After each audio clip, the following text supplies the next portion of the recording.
so glad you decided to go it alone, Mr. Bronson. Shut up and shoot! Al! We have to fight them all! I can set off more of the fireworks from here and help you out! Hey, Al! Notice there's a lot of animals. This place is stopped! Whoa!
Bright Falls, rock and roll capital of America.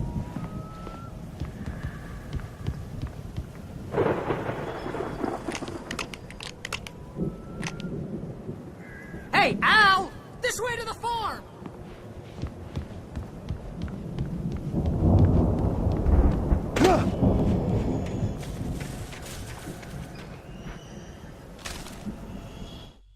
Deputy Mulligan tuned Thornton's chatter out. He didn't think riders were particularly useful people, and a huge manhunt for one struck him as idiotic. Certainly not worth the missed opportunity for coffee and pie. It wasn't even clear what the man had done, except run from them at the trailer park. Mulligan knew he wasn't alone. The sheriff's patience with the Fed was running out.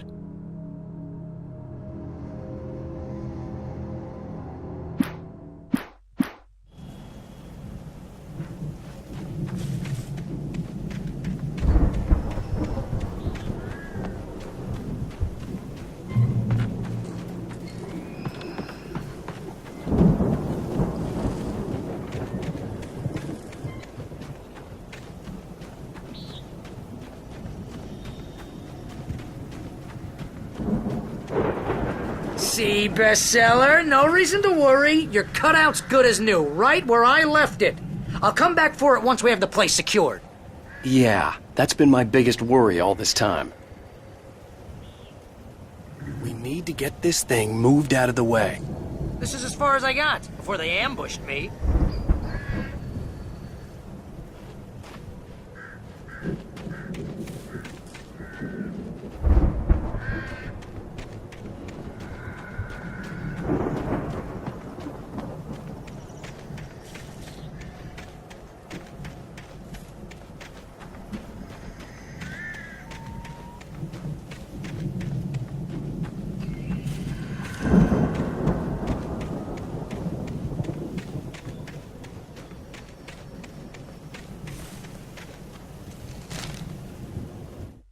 As the deputies hauled Wake and Wheeler away, Agent Nightingale eagerly examined the stack of papers Wake had been carrying.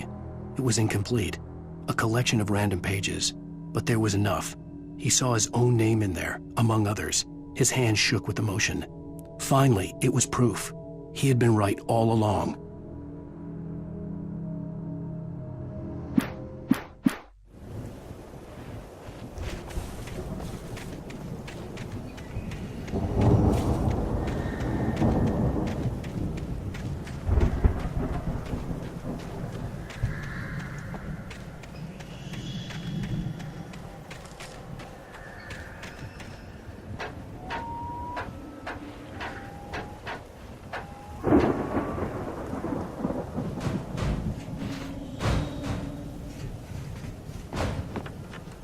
I think Alan Wake here has something to say. What's that, Al? Ooh, I'm Alan Wake. I'm always right about everything. And if I don't get my way, I'll sulk all day long. I'm always intense and moody. It makes me very attractive and mysterious. Right now, I'm just standing here because I need my best friend Barry to carry me. But that's okay. I can just take him for granted. I think I see what you did there. It was pretty good. You want me to do my imitation of Barry Wheeler? No? Thought so.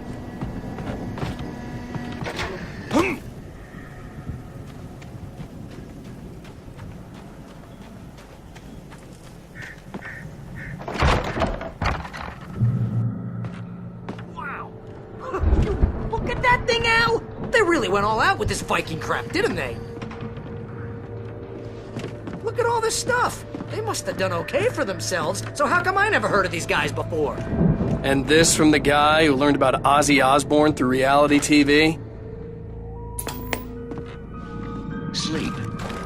Oh, We all spend a Night third of our Springs. dreams in a Man, soft embrace. back somewhere memories. between Hey, fantasy remember when I and got you that gig? reality. Your first But real dreams writing have a job, way what of got you forcing started? themselves into waking Was this life, one of your episodes? or vice versa.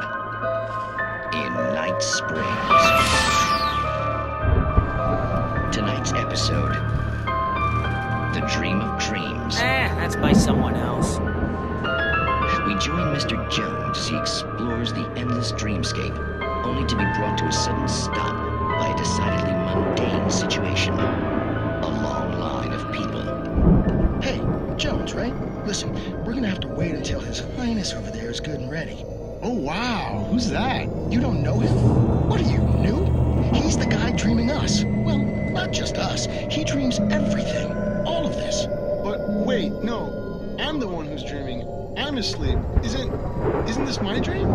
Oh, yeah. Sure. Get real, pal. You're just another dream. I'm a dream. You're a dream. The weirdo in the diving suit is a dream. And the girl made of smiles and sunshine is definitely a dream. But I'm pretty sure I'm dreaming this. Well, maybe you're a really confused dream. What am I, a shrink? All I know is I'm going with the smart guys, and they say that's the guy doing the dreaming. Right there. I don't know what that means. It means we keep him happy. No sudden falls. We make sure he has his clothes on when he goes out in public. No chases where the monster is nipping at his heels and he runs like crazy, but his legs don't seem to get him anywhere. None of that. Because if he wakes up in a cold sweat... Oh. Yeah, precisely. So we wait till he wants to move on. Keep things nice and calm. Hey, something's happening here. Yeah? What's that? What? Can't you hear that? Oh, God help us, it's an alarm clock. Oh, it's you, isn't it? Please, man, I got a wife and kids. Please don't wait.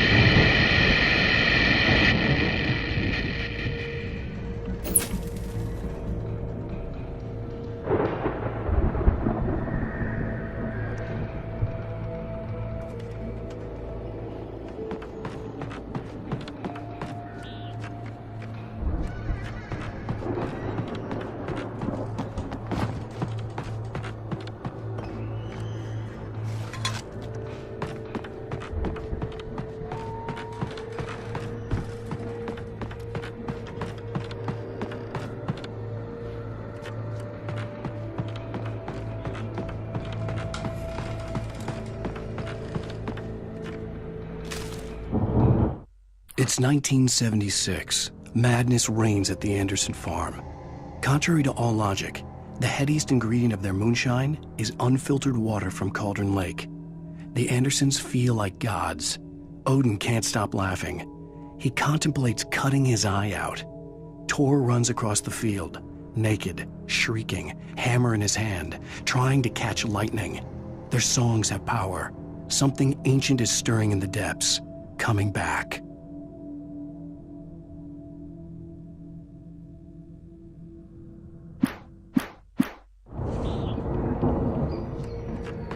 The Viking boat looked imposing, almost like a battering ram.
Those geezers had quite a production going on. Ooh, you know what, Al? If we make it through this alive, I'm gonna start representing them. Yep, sell this stuff online, maybe get a reality show going, release a new single. Good luck with that, pal. Hey, you find us a way out of here, okay? I'm gonna take a closer look at this stuff.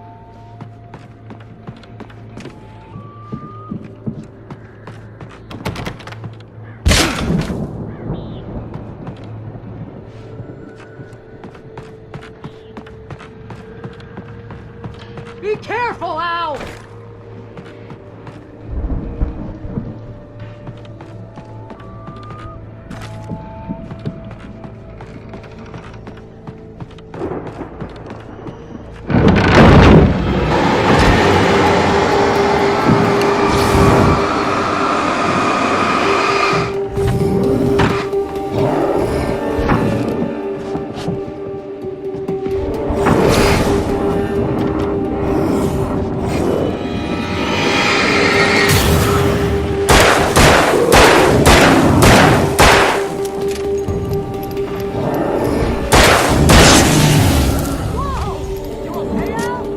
I'm good. Keep your eyes open, okay?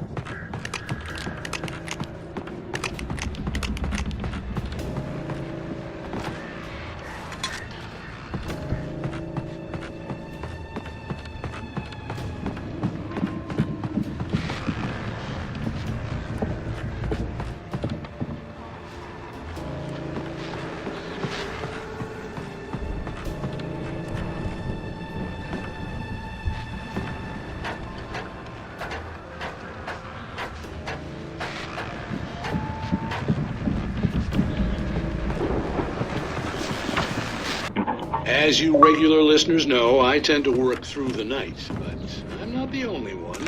Deputies Mulligan and Thornton are taking a couple of moments off their busy schedule to join me here in the studio. Boys, how busy are you now? Deerfest is almost here, isn't it? I bet that keeps you in business. Pretty busy, yeah. Actually, Pat, we've been real busy with other stuff, which concerns an ongoing investigation. We can't talk about that, Thornton. I wasn't gonna say anything. I was just saying we got, other irons to fry. And how would you compare your workload to last year's? Things have seemed relatively peaceful to me, but people do tend to get a little wild this time of year. Oh, it's wild, Pat. It's pretty wild. There's been all sorts of trouble this year. Vandalism, fighting, public disturbances. A lot of people gone missing, too. Yeah, it's pretty much the usual stuff, Pat. Just, a lot more of it. Now, is it just me, or does Deerfest get wilder every year? People seem to be more drunk, at least, or they start earlier and younger. Oh, it's definitely not just you, Pat, but... Definitely, Pat. Hey, I'm talking here, Thornton. Oh, shoot, I lost my train of thought. Not just me. Oh, yeah, it's wilder, Pat, but actually most of the trouble seems to be coming from grown men. People who ought to know better, Kids are doing fine this year. Well, that's nice to hear at least. Boys, I want to thank you for stopping by. I'll let you get back to your patrol. Sure thing, Pat. Yeah, sure thing, Pat.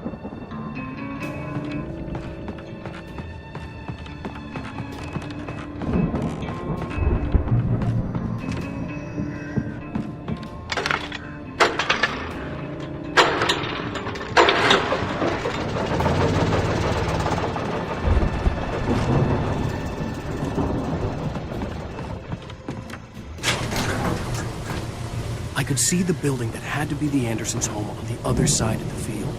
It wasn't far now. I wasn't worried about trusting the ramblings of two burned-out geriatric wrecks. They had the goods.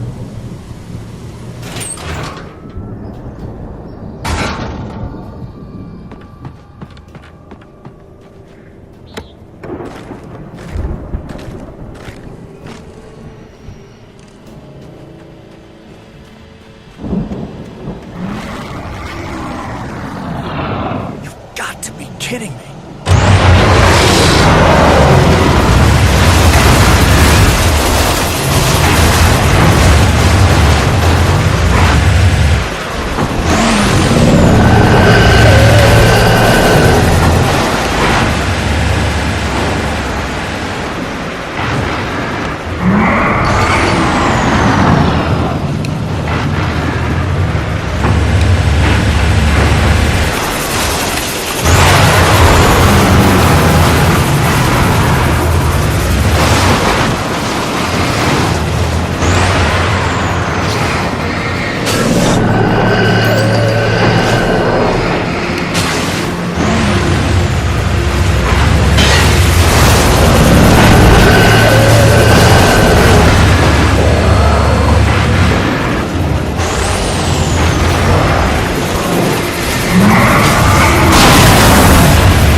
Al? Is that you out there, buddy? I had to find a key to get Barry out. Yeah, it's me. Hang on. I'll try to find a key to get the door open.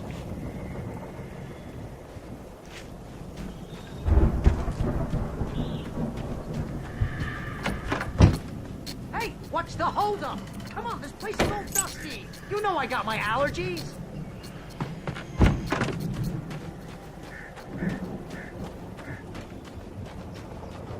Come on, Al, open the door already. Seriously, I don't like it in here.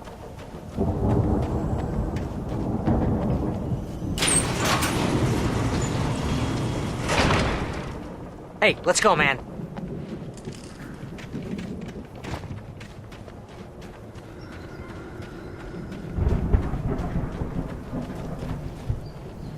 I think we're gonna have to work together to open this gate, Al. Looks pretty heavy. Ah! Hey, I think that's the farm on the other side of the field. We're almost there. This farm is a crazy place for crazy people. We should feel right at home then.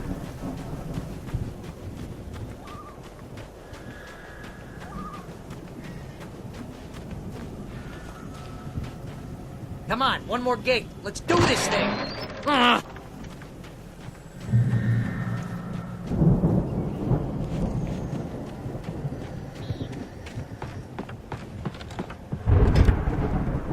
Lights are out. I guess we better check the fuse box.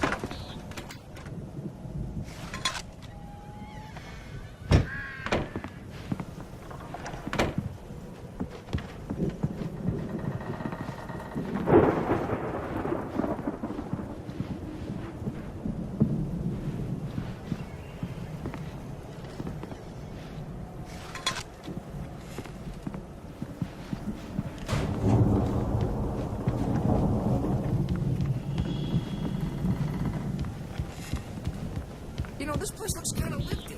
I thought the Andersons were on the booby hatch.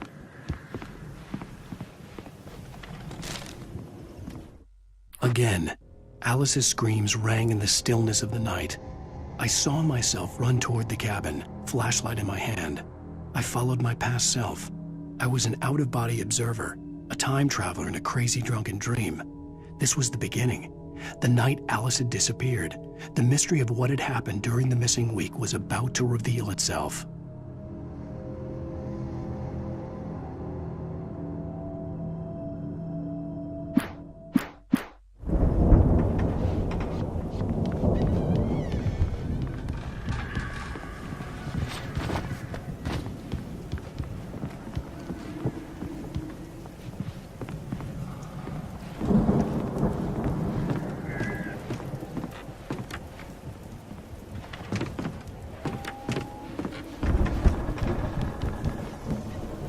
Come on, Al, let's get the lights on, huh? The power downstairs was out, but I was sure I could fix that at the fuse box.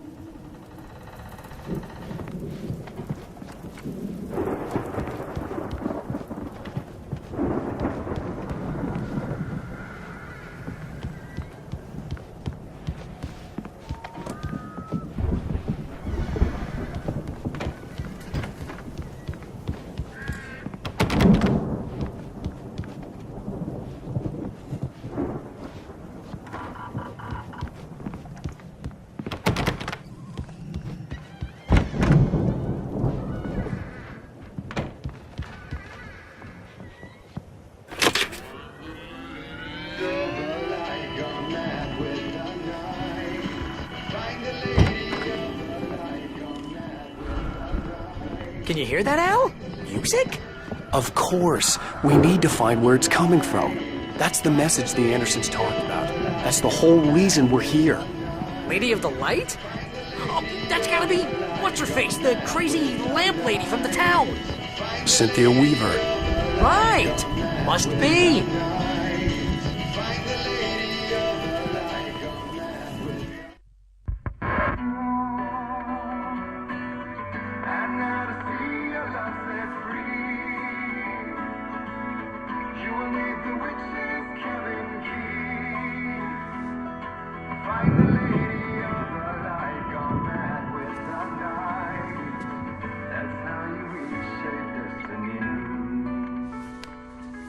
Okay. We need to find Cynthia Weaver. We'll stay here for the night and head back to town as soon as it gets light. Hey, Al. Lots of hours before dawn. Might as well get some rest. And by rest, I mean drunk. Come on, Barry, this is... Yeah, what the hell?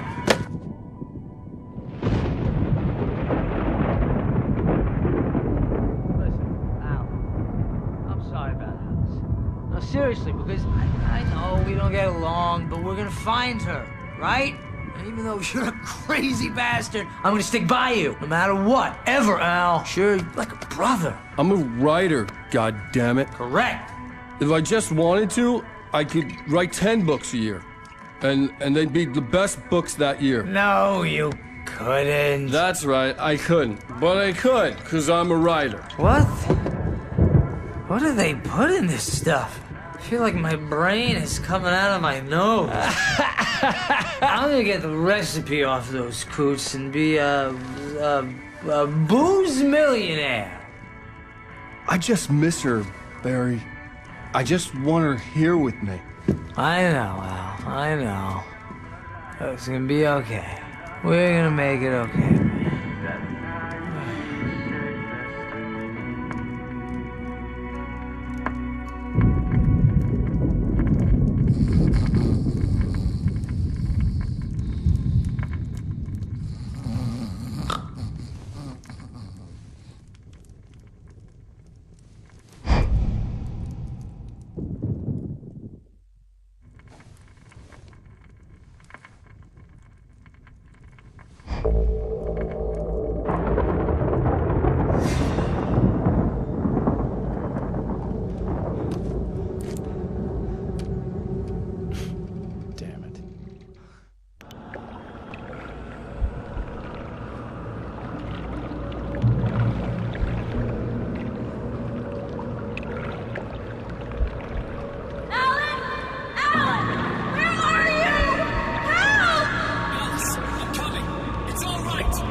It was a crazy, drunken dream, and yet it was more than that. It was the truth, a suppressed memory unearthed by the Andersons' moonshine. I was there, an out-of-body observer. This was the night Alice and I had arrived at Bright Falls, the night Alice had disappeared. I had a chance to find out what had happened. I remembered being surprised to see the cabin dark. Alice would have never turned the lights off.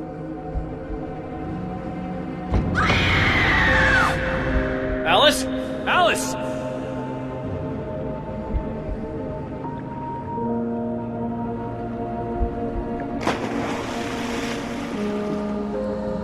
I remembered thinking I caught a glimpse of her form underwater, sinking into the darkness.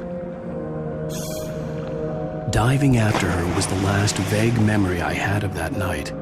After that, the next thing I could remember was waking up behind the wheel of the crashed car and finding the first pages of the manuscript.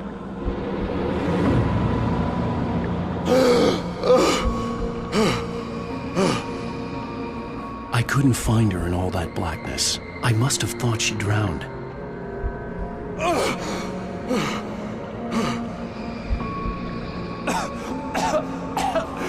Alice! Jagger had Alice, and so she had me. Alice!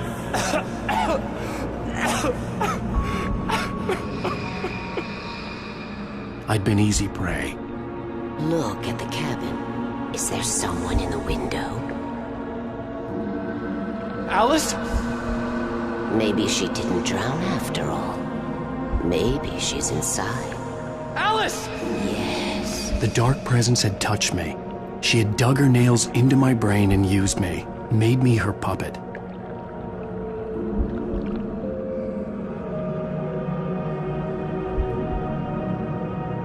She must be here somewhere. Maybe upstairs in the study. Alice! Yes, that's where she is. You can apologize. Alice! You laugh at the whole thing together and put it behind you.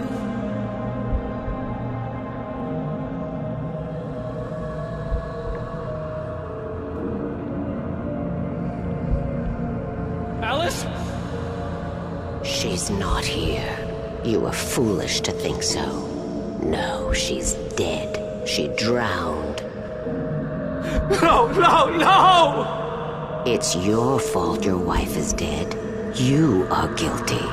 All she wanted was to help you right. You killed her. Ah! Oh, hush. There's still hope. Cauldron Lake is a special place. Here, you have the power to change things.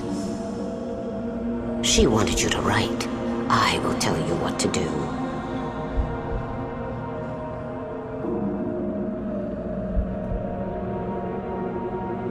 You can write her back. The story will come true, and all will be well again. She had Alice, and the manuscript was the ransom for her.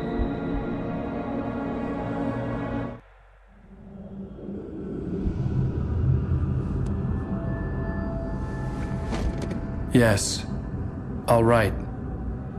I'll fix it. I'll bring her back.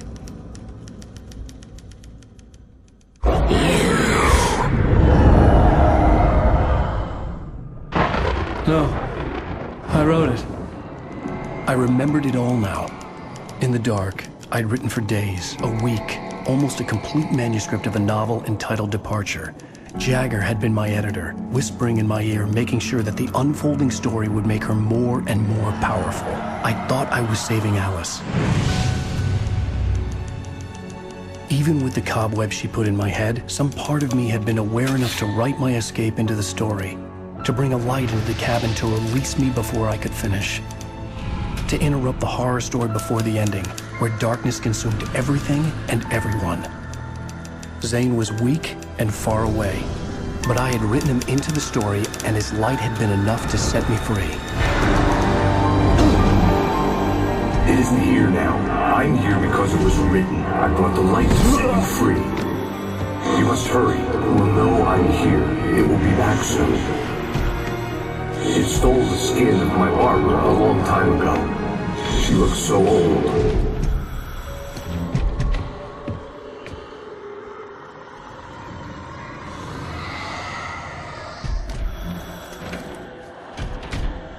I had woken up, confused and groggy, my mind consumed by darkness and fear. All I could do was to escape.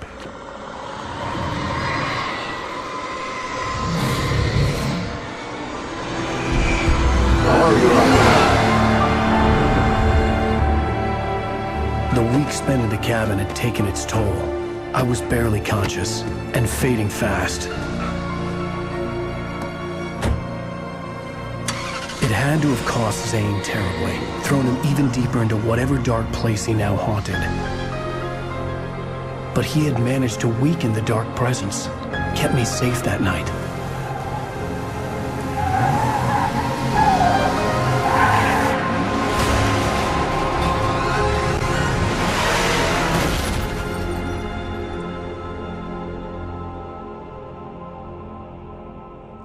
I wrote it. It's my fault. That's right, James Joyce. It's your fault, and you're gonna pay for it.